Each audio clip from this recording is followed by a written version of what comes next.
The sharp sound of a ceramic coffee cup shattering across the floor silenced the entire cafe. A little girl clung to her father's leg, trembling with tears in her eyes, while a frightened young woman stood frozen as strangers stared at her with silent judgment. In that painful moment, nobody stepped forward, except one exhausted single father who had already lost almost everything life had ever given him. Before we continue this emotional journey, the Broken Smil family, if you believe hope, compassion, and second chances can still change someone's life, please like this video, leave a heartfelt comment, share it with someone who needs encouragement, and subscribe so more inspiring stories can reach kind hearts around the world. His name was Rowan Mercer, a 36-year-old widower whose face carried the quiet exhaustion of years spent surviving instead of living. Every morning before sunrise, he prepared breakfast for his 7-year-old daughter, Ivy, braided her untidy chestnut hair with clumsy but loving hands, and walked her to school before beginning another long shift repairing commercial air conditioning systems across the city. Since losing his wife, Maren, to a sudden illness 4 years earlier, Rowan had buried his own dreams beneath responsibilities that never seemed to end. Every paycheck disappeared into rent, school supplies, groceries, and overdue bills. Yet despite carrying invisible grief every day, he refused to teach his daughter bitterness. Instead, he reminded her that kindness was the only thing in life that became larger the more it was shared. That unusually bright afternoon, sunlight poured through the broad windows of Harbor Bean Coffee House, casting soft reflections across polished wooden tables and potted green plants. Rowan had promised Ivy a chocolate muffin after her school art competition, even though buying coffee and dessert meant delaying his own lunch. The cafe buzzed with quiet conversations, students studying beside laptops, elderly couples enjoying peaceful afternoons, and office workers escaping busy schedules. It felt like one of those rare moments when life slowed down enough for tired people to breathe again. Rowan watched Ivy proudly coloring another picture while waiting for their order, silently grateful that despite every hardship, her smile had somehow survived. Across the cafe sat a woman dressed in a simple navy blazer and light gray trousers. Her appearance was elegant without attracting attention, and she seemed determined to remain unnoticed. Her name was Celeste Arden, 40 years old, carrying herself with calm confidence that came from years of responsibility rather than privilege.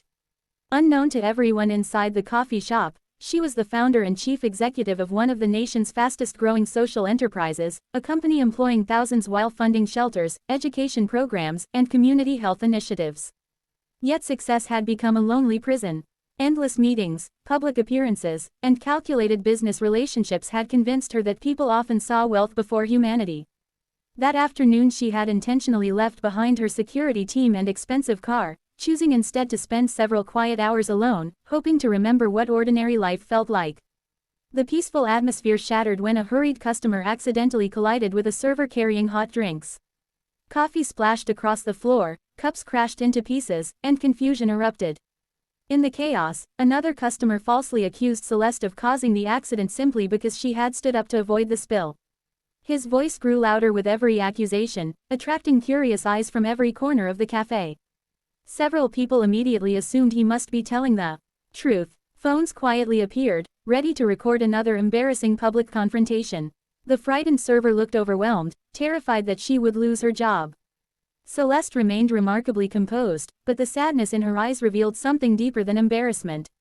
She had become painfully familiar with being misunderstood. Rowan watched everything unfold while Ivy squeezed his hand.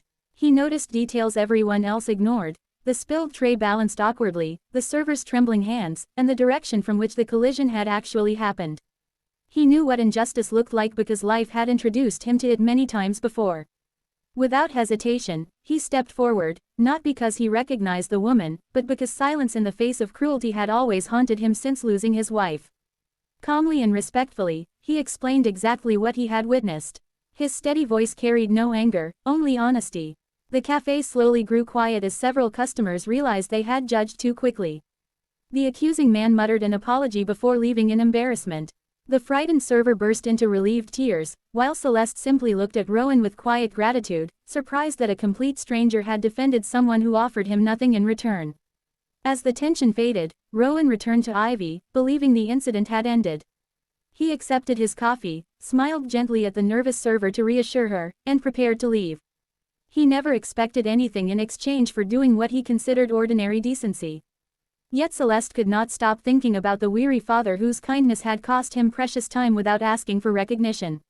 She observed the worn work boots, the patched backpack carrying Ivy's schoolbooks, and the tenderness with which he wiped chocolate crumbs from his daughter's face.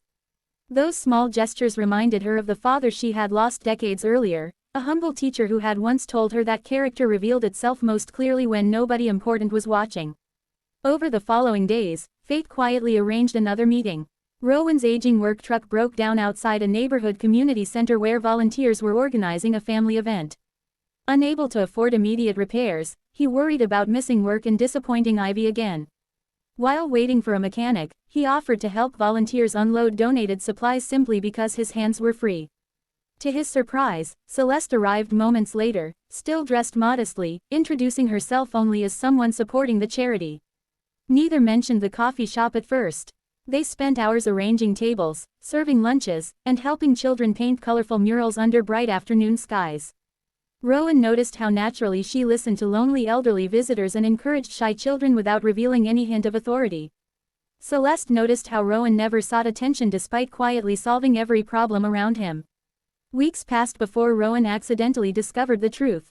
During a city recognition ceremony honoring community volunteers, enormous screens displayed photographs celebrating philanthropic leaders.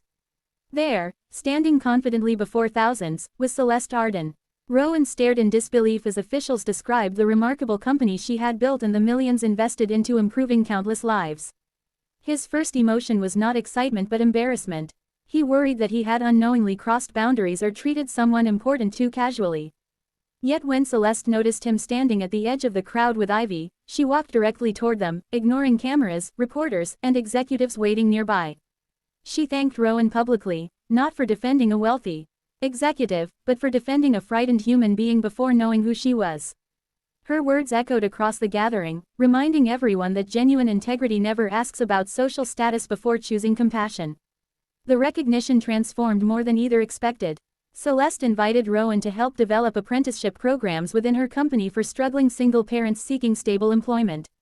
She had spent years designing charitable initiatives from conference rooms, but Rowan understood challenges from lived experience. Together they visited neighborhoods often ignored by successful corporations, meeting fathers and mothers carrying invisible burdens remarkably similar to Rowan's own. Ivy gradually became friends with children whose parents found hope through the new program.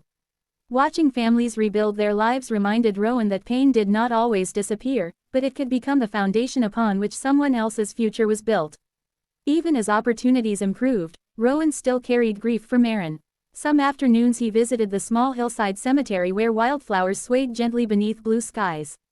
Instead of apologizing for moving forward, he began thanking her memory for teaching him how to love without conditions. Celeste also confronted wounds hidden beneath professional success. She admitted that years of leadership had isolated her from ordinary human connection. Titles had earned respect but not always trust. Rowan's spontaneous act of kindness had reminded her that authentic relationships begin when